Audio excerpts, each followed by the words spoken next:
হাদি তো কোনো যুদ্ধ করতে গিয়ে মারা যান নাই, এখন কি হাদি শহীদি মর্যাদা পাবে? প্রিয় ভাইরা, আল্লাহ রাব্বুল আলামিন কোরআনে বলেছেন, যারা আল্লাহর রাস্তায় সরাসরি জিহাদ করে, কিতালে যায়, এরপরে মারা যায়, এরা হচ্ছে তাবাকাতান, শহীদের 1 নম্বর মর্যাদা, গ্রেড 1।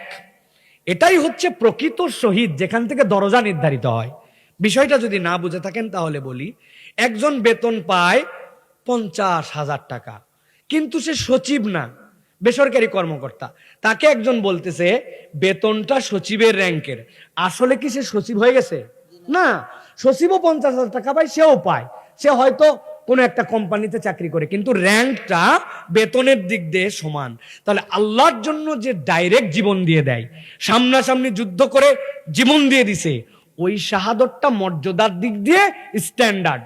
আল্লাহ নবী এর পরে বলছেন, কেউ যদি নিজের সম্পদ রক্ষা করতে যে, কেউ যদি অধিকার রক্ষা করতে যে, ডাকাত বা অন্য কারো দুষ্কৃতিকারীর আক্রমণে কেউ আগুনে পুড়ে যে, অথবা কোনো এমন একটা বিপর্যয়কর মৃত্যু যেই জায়গাতে সে প্রাকৃতিক বিপর্যয়, তাহলে আল্লাহ তাকে শাহাদতের দরজা দান করে দিবেন। সুবহানাল্লাহ বলেন। কিন্তু ওইটা আলাদা আর এইটা আলাদা। সেই হিসাবে বলবো, সে তো যুদ্ধ করতে যায় নাই, কিন্তু ইনসাফের পক্ষে ছিল, দ্বীনের পক্ষে ছিল, আল্লাহ রাসূলের পক্ষে ছিল, কোরআনকে পছন্দ করত, হাফেজে কোরআন ছিল, কোরআনের সিনার মধ্যে কোরআন ছিল।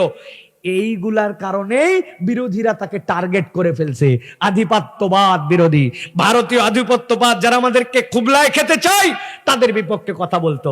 টার্গেট তো তোমাকে আমাকে করে নাই, করছে এইগুলার কারণে। এইগুলা প্রত্যেকটার সাথে দ্বীন জড়িত ছিল, তার নীতি নৈতিকতা জড়িত ছিল।